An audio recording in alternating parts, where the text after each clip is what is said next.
bersama saya lagi dalam Alright Nopo Channel. Ini dia berita baik buat Datuk Seri Anwar Ibrahim, negara kita Malaysia, khususnya rakyat di luar sana. Kenapa saya katakan seperti itu sahabat semua?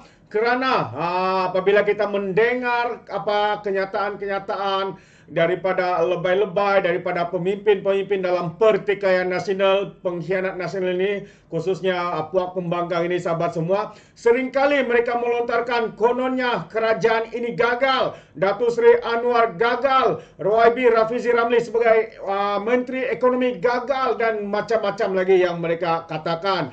Tapi hari ini sahabat semua terbukti dengan tata kelola yang bersih, ya, yang melawan rasuah dan pentingkan kebajikan rakyat sahabat semua, inilah yang berlaku. Ya, baru suku pertama saja kita boleh melihat bagaimana pertumbuhan KDNK Malaysia Madani berkembang lebih baik dibandingkan dengan Kerajaan Perikatan Nasional ya pada tahun 2021. Kalau kita lihat gambar ini ya, pada tahun 2021 suku pertama ya negatif untuk Kerajaan Perikatan Nasional di bawah pimpinan Muhyiddin Yassin sahabat-sahabat semua. Dan sebelum beliau ditumbangkan oleh rakan sekutu mereka, rakan pengkhianat mereka pada suku pertama 2022 juga dalam Kerajaan Pertikaian Nasional, mereka hanya mencapai pertumbuhan KDNK, keluaran dalam negara kasar, atau lebih senang kita katakan sebagai pendapatan negara. Jadi hanya sekadar 4.8% sahabat-sahabat semua. Tetapi apa yang berlaku semenjak bulan November, Disember sehingga bulan Mac sahabat-sahabat semua, ini adalah pertumbuhan yang begitu baik ya KDNK negara dalam pentadbiran ataupun di bawah Datuk Seri Anwar Ibrahim bertumbuh sehingga mencapai 5.6%. Ini adalah satu pertumbuhan yang terbaik ya. Jadi kita harus ucapkan terima kasih dan terbaik buat Perdana Menteri kita Datuk Seri Anwar Ibrahim. Jadi siapa sebenarnya yang gagal? Adakah kerajaan hari ini, kerajaan perpaduan, ataupun kerajaan Perikatan Nasional di bawah pimpinan Muhyiddin Yassin dan juga Ismail Sabri sahabat-sahabat semua? Jadi tanpa membuang masa, saya ingin memberikan sedikit ya pencerahan berkaitan dengan KDNK Malaysia Madani berkembang lebih baik daripada yang dijangkakan. Ekonomi Malaysia mencatatkan perkembangan yang lebih baik daripada jangkaan sebanyak 5.6% pada suku pertama 2023, didorong terutamanya oleh perbelanjaan sektor swasta. Dan Bank Negara Malaysia BNM memaklumkan pasaran pekerja yang bertambah baik serta peningkatan guna tenaga yang mantap dan upah yang terus meningkat telah menyokong penggunaan swasta. Jadi pertumbuhan menjadi tinggi berpunca terutamanya daripada faktor dalam negeri, termasuk aktiviti pelancongan yang lebih giat daripada jangkaan dan pelaksanaan projek, termasuk yang dinyatakan dalam pembentangan semula Belanjawan Madani 2023. Sementara itu, aktiviti pelaburan disokong oleh pengembangan kapasiti dan projek berbilang tahun ya yang terus dilaksanakan menjadi antara penyumbang kepada pertumbuhan tersebut. Pelancongan ke dalam negeri yang terus pulih meningkatkan ekspor perkhidmatan dan juga sebahagian mengimbangi pertumbuhan ekspor barangan yang lebih perlahan. Pada asas suku tahunan terlaras secara bermusim, ekonomi berkembang sebanyak 0.9% berbanding negatif 1.7% pada suku keempat tahun lalu.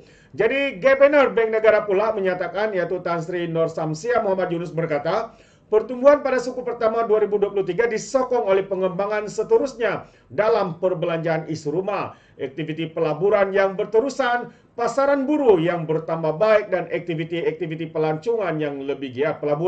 Aktiviti pelaburan yang berterusan, maksudnya ya ada pelaburan masuk dalam negara kita sahabat-sahabat semua, seperti mana yang dilakukan usaha keras yang dilakukan oleh Kementerian Luar dan juga Perdana Menteri kita, yang mana membuat ya lawatan ke negara lain untuk mencari ya pelabur-pelabur masuk ke dalam negara kita.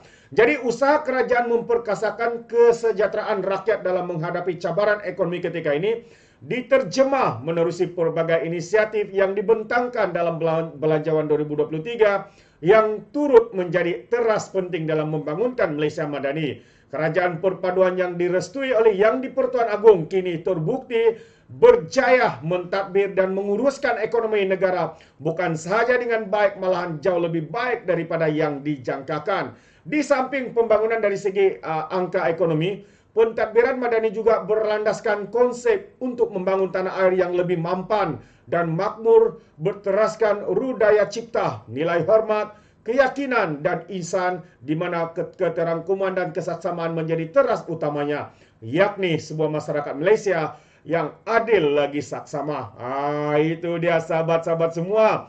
Jadi kita boleh melihat ya bahawa apa yang sedang berlaku sebenarnya di negara kita menunjukkan bahawa pentadbiran di bawah kerajaan perpaduan hari ini di bawah ada yang dipimpin oleh Datuk Seri Anwar Ibrahim menunjukkan signal positif bagaimana negara kita, pendapatan negara semakin berkembang dibandingkan daripada 2 tahun sebelum ini. Yang paling teruk adalah pada tahun 2021 ketika kerajaan PH tumbang dan diambil alih oleh Kerajaan Perikatan Nasional di bawah pimpinan Muhyiddin Yassin atau Abakau di sana sahabat semua. Dan hari ini pihak pembangkang pula seringkali memainkan sentimen kononnya kerajaan hari ini gagal, kononnya pentadbiran Datuk Seri Anwar gagal hanya mementingkan kes rasuah, membenteras rasuah, menggunakan pakai agensi untuk menangkap mereka-mereka yang ada dalam kalangan pembangkang dan sebagainya. Tapi sebenarnya sahabat semua itu hanyalah alasan-alasan yang dikemukakan ataupun diberikan oleh pihak pembangkang yang begitu gerun dengan pentadbiran, ya, dengan tata kelola yang baik, dengan adanya para menteri yang ada pada hari ini memberikan segala talenta, segala karunia, segala keupayaan mereka untuk membawa negara kita supaya membawa manfaat yang lebih baik kepada rakyat Marhain, kepada B40 dan juga khususnya untuk kita menoktakan kemiskinan tegar dalam negara kita. Ada pula daripada lebay-lebay pas ini, kononnya kemiskinan tegar itu mustahil untuk dilakukan.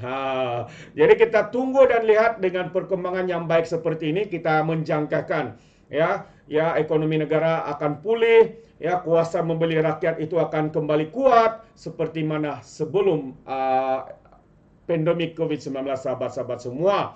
Jadi inilah dia hasil daripada pentadbiran ataupun tata kelola yang cekap, bersih, bebas rasuah sahabat semua, dan kita nampak hasilnya ya dengan jelas ya pada suku tahun pertama tahun 2023 di bawah pentadbiran Kerajaan Perpaduan Malaysia Madani jelas menunjukkan signal positif ya keluaran negara dalam KDNK, keluaran KDNK ataupun lebih senang kita katakan sebagai pendapatan negara itu semakin berkembang baik ya daripada jangkaan yang dilakukan oleh penganalisis politik. Sebenarnya ramai penganalisis politik di luar sana menjangkakan ekonomi Malaysia ataupun KDNK negara itu lebih rendah berbanding dengan tahun lalu.